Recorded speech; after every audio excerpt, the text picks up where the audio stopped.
European commission president और college of commissioners की यह भारत यात्रा अभूतपूर्व है।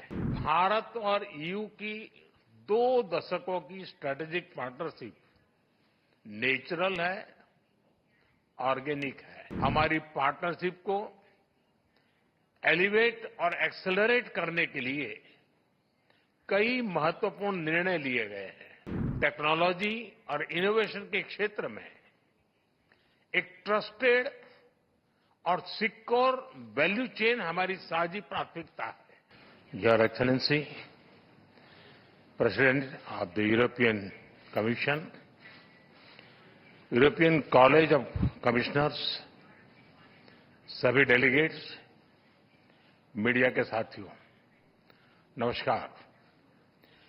यूरोपियन कमीशन प्रेसिडेंट और कॉलेज ऑफ कमिश्नर्स की यह भारत यात्रा अभूतपूर्व है।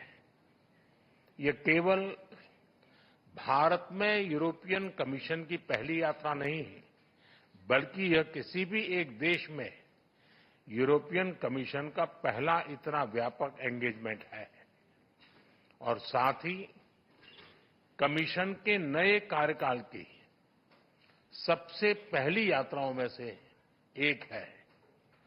इस ऐतिहासिक अवसर पर मैं यूरोपियन कमीशन प्रेसिडेंट और कॉलेज ऑफ कमिश्नर्स का भारत में हार्दिक स्वागत करता हूं। फ्रेंड्स, भारत और ईयू की 2 दशकों की स्ट्रेटेजिक पार्टनरशिप नेचुरल है, ऑर्गेनिक है। इसके मूल में ट्रस्ट है, लोकतांत्रिक मूल्यों में साझा विश्वास है, शेयर्ड प्रोग्रेस और प्रॉस्पेरिटी के लिए साझा कमिटमेंट है। इसी स्पिरिट में कल और आज अलग अलग सेक्टर की लगभग 20 मंत्री स्तर की बैठकें हुई है। विभिन्न क्षेत्रीय और वैश्विक मुद्दों पर सिंसियर और मीनिंगफुल चर्चा हुई है। हमारी पार्टनरशिप को एलिवेट और एक्सेलरेट करने के लिए कई महत्वपूर्ण निर्णय लिए गए हैं। Trade, technology, investment, innovation, green growth, security, skilling और मोबिलिटी पर सहयोग का एक ब्लूप्रिंट तैयार किया गया है।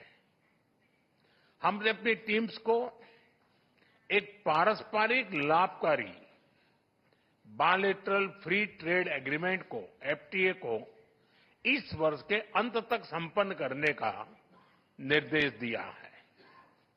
फ्रेंड्स, इन्वेस्टमेंट फ्रेमवर्क मजबूत करने के लिए इन्वेस्टमेंट प्रोटेक्शन और जीआई एग्रीमेंट पर भी आगे बढ़ने की बात हुई है।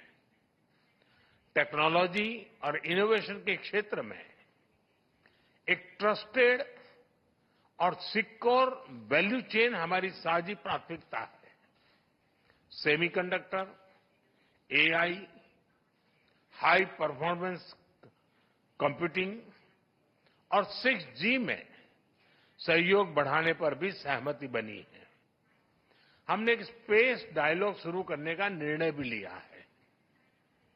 फ्रेंड्स, इकोलॉजी और इकोनॉमी का बैलेंस हमारी साझी प्रतिबद्धता रही है और इस दिशा में हमारा मजबूत सहयोग रहा है।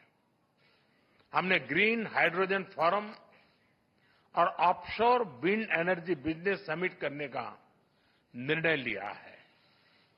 ईवी बैटरीज, मरीन प्लास्टिक्स और ग्रीन हाइड्रोजन में ज्वाइंट रिसर्च किया जाएगा।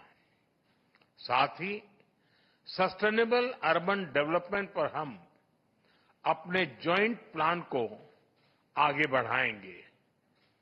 कनेक्टिविटी के क्षेत्र में India, middle east, Europe economic corridor यानी आईमेक, उसे आगे ले जाने के लिए ठोस कदम उठाए जाएंगे। मुझे विश्वास है कि IMEC global commerce, sustainable growth और प्रॉस्पेरिटी को ड्राइव करने वाला इंजन साबित होगा। फ्रेंड्स, रक्षा और सुरक्षा से जुड़े मुद्दों पर हमारा बढ़ता सहयोग आपसी विश्वास का प्रतीक है। साइबर सिक्योरिटी, मैरीटाइम सुरक्षा और काउंटर टेररिज्म पर हम सहयोग के लिए आगे बढ़ेंगे। इंडो पैसिफिक क्षेत्र में शांति, सुरक्षा, स्थिरता और समृद्धि के महत्व पर दोनों पक्ष एकमत है। इंडो पैसिफिक ओशंस इनिशिएटिव्स, इससे जुड़ने के ईयू के निर्णय का हम स्वागत करते हैं। इंडो पैसिफिक और अफ्रीका में सस्टेनेबल और समावेशी विकास के लिए हम साथ मिलकर ट्रायंगुलर डेवलपमेंट प्रोजेक्ट्स पर काम करेंगे। Friends, people to people connect हमारे संबंधों का स्ट्रांगेस्ट एसेट है। हमारे बीच एकेडेमिया, रिसर्च और इंडस्ट्री पार्टनरशिप बढ़ाने पर भी आज नई सहमति बनी है। मेरा मानना है कि इंडियाज यंग टैलेंट यानी यूरोप से innovation can together create limitless possibilities. हम ईयू की नई वीजा कैस्केड रेजिम का स्वागत करते हैं। इससे भारत के टैलेंटेड युवाओं की एबिलिटी को बेहतर मोबिलिटी मिलेगी। हमने आज तय किया है कि 2025 से आगे के समय के लिए भारत ईयू पार्टनरशिप का एक बोल्ड और एम्बिशियस रोड मैप बनाएंगे। इसका लॉन्च अगली भारत ईयू समिट के दौरान होगा। एक्सेलेंसी, आपकी इस भारत यात्रा से हमारी पार्टनरशिप को नई गति, ऊर्जा और उत्साह मिला है। ये यात्रा हमारे एम्बिशन को एक्शन में ट्रांसलेट करने का सबसे बड़ा कैटलिस्ट है। मैं अगली भारत ईयू समिट के लिए आपका एक बार फिर से भारत में स्वागत करने के लिए तत्पर रहूंगा।